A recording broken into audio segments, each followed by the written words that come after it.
नमस्कार। आज हम देख रहे हैं कुछ दस्तावेज जो आपने भेजे हैं और ये हमारी रोजमर्रा की फाइनेंशियल आदतों और ऑनलाइन सेफ्टी से जुड़े हैं। हाँ, बिल्कुल। और इनमें काफी जोर दिया गया है कुछ आम गलतियों पर और उनसे कैसे बचा जाए, मतलब कुछ प्रैक्टिकल तरीके बताए गए हैं। सही।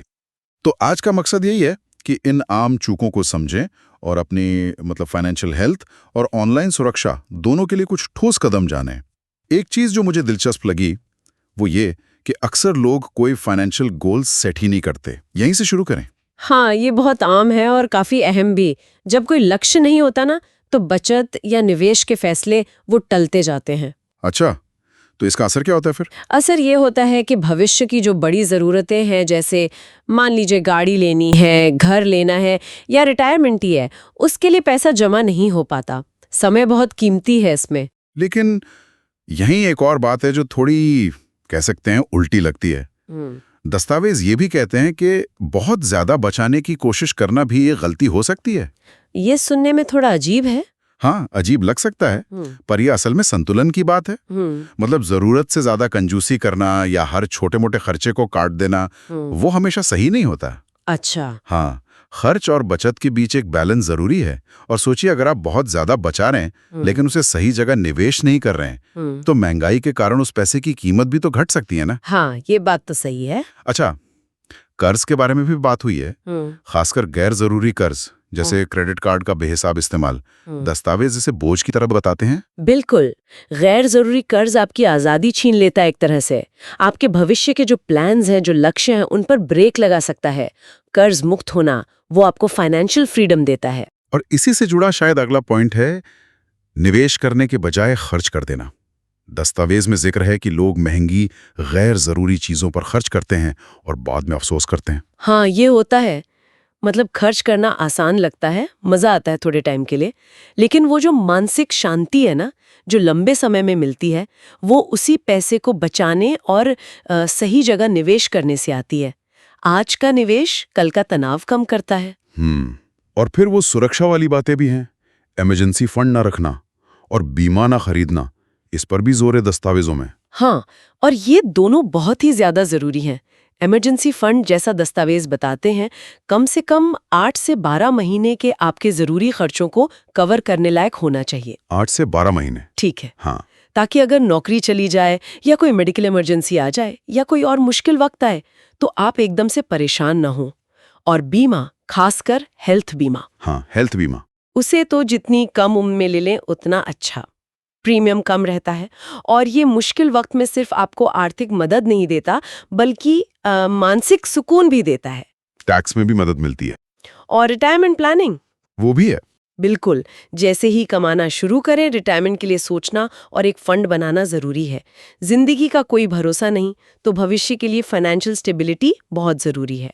और हाँ, ये पैसा कर्ज चुकाने वाले पैसे से अलग होना चाहिए। ठीक है, तो ये तो ही फाइनेंशियल बातें। अब जरा ऑनलाइन जानकारी की सुरक्षा पर आते हैं। दस्तावेज कहते हैं कि हम आजकल कितना कुछ ऑनलाइन करते हैं, बैंकिंग, शॉपिंग, सब कुछ। हाँ, और यहाँ जो बात ध्यान खींचती है वो ये कि हमारी पर्सनल जानकारी अगर चोरी हो जाए तो उसे ठीक करने में और उसके असर से उभरने में सालों लग सकते हैं। इसलिए ऑनलाइन सेफ्टी के जो बेस्ट तरीके हैं वो जानना बहुत जरूरी हो गया है। तो क्या तरीके सुझाए गए हैं? पासवर्ड्स की बात है सबसे पहले, वो मजबूत होने चाहिए। हाँ, बहुत मजबूत। दस्तावेज तो ये भी कहते हैं कि 50 अक्षरों से कम के पासवर्ड आसानी से हैक हो सकते हैं। 50 अक्षर? ये तो काफी लंबा है। हाँ, और जो SMS पर आधारित 2 फैक्टर ऑथेंटिकेशन होता है ना, वो भी पूरी तरह सेफ नहीं है। हालांकि सिर्फ पासवर्ड से तो बेहतर ही है। तो फिर क्या करें? पासवर्ड मैनेजर इस्तेमाल करना एक अच्छा ऑप्शन है, या फिर कम से कम 10 कैरेक्टर का मजबूत अल्फा न्यूमेरिक पासवर्ड बनाए, मतलब अक्षर, नंबर, स्पेशल कैरेक्टर सब मिलाकर। और सबसे जरूरी बात, एक ही पासवर्ड सब जगह इस्तेमाल ना करें, ये बहुत खतरनाक है। और सोशल मीडिया पर जानकारी शेयर करने को लेकर भी कुछ कहा गया है? बिल्कुल। हम अनजाने में ही अपनी लोकेशन, जन्मदिन, कहाँ घूमने जा रहे हैं, ये सब बता देते हैं। ये सारी जानकारी हैकर्स के काम आ सकती है। अच्छा। हाँ, और ये देखते हुए कि फेसबुक जैसी बड़ी कंपनियां भी मानती हैं कि उनके कर्मचारियों तक की पहुंच हो सकती है यूजर प्रोफाइल तक, तो हमें और सावधान रहना चाहिए। कम से कम शेयर करें। ठीक है। और बैंक और क्रेडिट नीतियों की जांच के बारे में क्या? देखिए, कोई भी ऑनलाइन एक्टिविटी ना वो 100% प्राइवेट नहीं होती। तो ये पक्का कर लें कि आपके बैंक और क्रेडिट खातों में फ्रॉड से बचाने के लिए अच्छी पॉलिसीज हों, और ब्राउज़र या वेबसाइट को कभी भी अपना लॉगिन या पेमेंट डिटेल सेव करने की इजाज़त न दें। एक से ज़्यादा ईमेल खाते बनाने का भी सुझाव है, ये क्यों? हाँ, ये अच्छा तरीका है।